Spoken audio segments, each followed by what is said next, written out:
The Crow and the Crystal Spring. In the heart of Willowmere Forest lived a crow named Corvvis, whose feathers gleamed like polished obsidian in the morning light.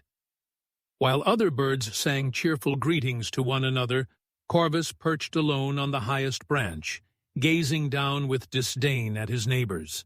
"Look at them," he would mutter, watching a cardinal's crimson flash through the trees. "So garish, so common.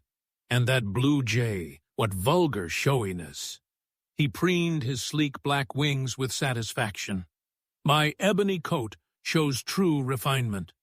I am clearly the most sophisticated bird in this forest."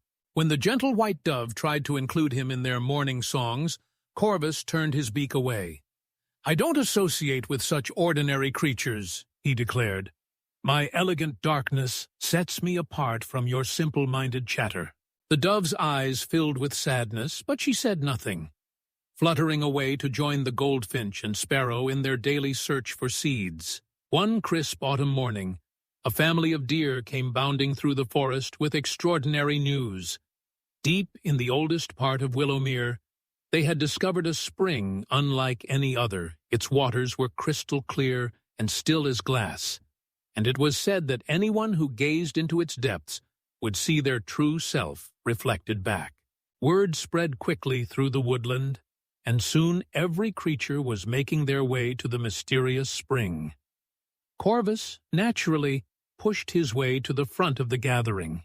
"Stand aside," he commanded, his chest puffed with pride. "Let me show you what true nobility looks like when reflected in these magical waters." The other birds stepped back reluctantly as Corvvis approached the spring's edge.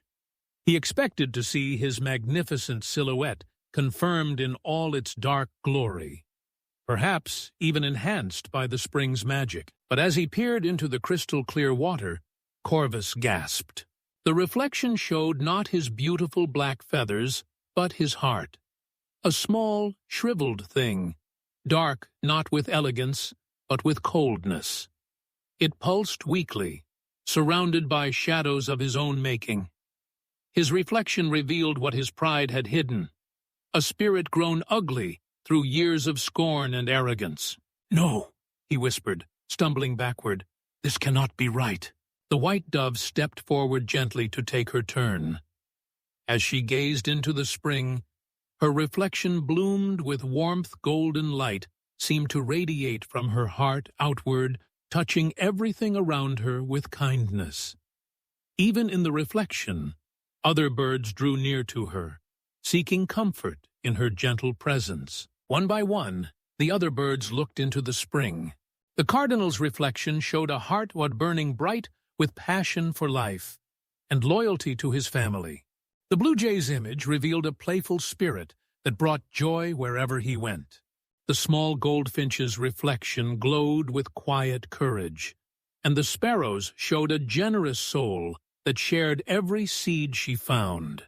Each bird's inner beauty shone as brilliantly as their outer colors. Corvvis watched in growing horror and shame.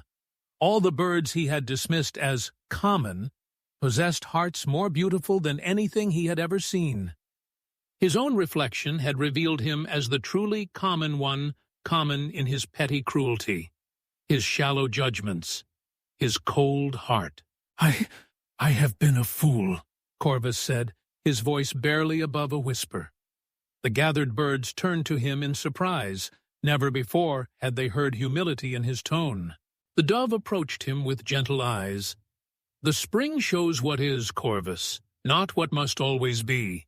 Hearts can change if we let them." From that day forward, Corvvis began to see the forest and his fellow creatures with new eyes. Instead of mocking the cardinal's bright red feathers, he admired the devotion with which the bird cared for his mate. Rather than scorning the blue jay's bold calls, he listened to the warnings the jay gave to protect the other birds from danger. He began to greet the dove's kind words with gratitude instead of disdain. Slowly, carefully, Corvvis learned to offer help instead of criticism. When the goldfinch struggled to reach seeds on high branches, Corvvis used his size to help her. When young birds needed protection from hawks, He stood guard. When winter came and food grew scarce, he shared what he found, instead of hoarding it. 3 months later, when the spring thawed after winter's freeze, Corvus returned to the crystal waters. This time he approached not with pride, but with hope. As he gazed into the clear reflection, tears of joy gathered in his dark eyes. His heart, once small and cold, now glowed with the same warmth he had seen in the dove's reflection.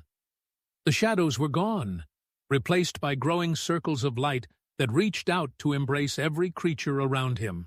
True beauty, Corvus whispered to his reflection, was never about the color of my feathers at all. And from that day forward, whenever young birds in the forest grew proud of their appearance or dismissive of others, the older birds would tell them the tale of Corvus and the crystal spring, reminding them that the most beautiful plumage in the world cannot compare to the radiance of a kind and humble heart.